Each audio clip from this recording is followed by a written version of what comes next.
Hey Jack, what are you working on? I am working on a Vermi-Compost, and right now I am putting the holes in, the air holes. All right.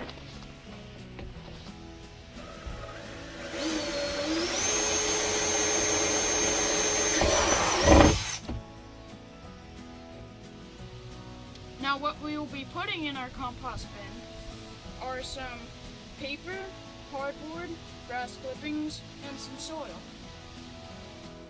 And also some vegetable trimmings, and as well some eggshells and some other stuff from the kitchen.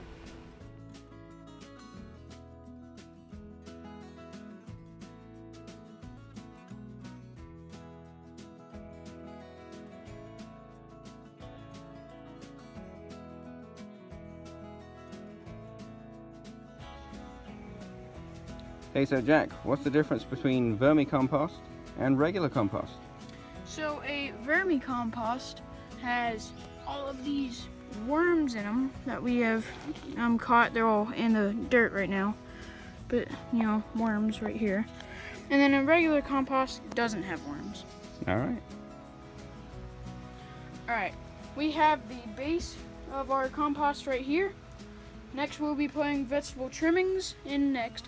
Then right after, the worms. Then last but not least, the dirt on top of it just to protect it.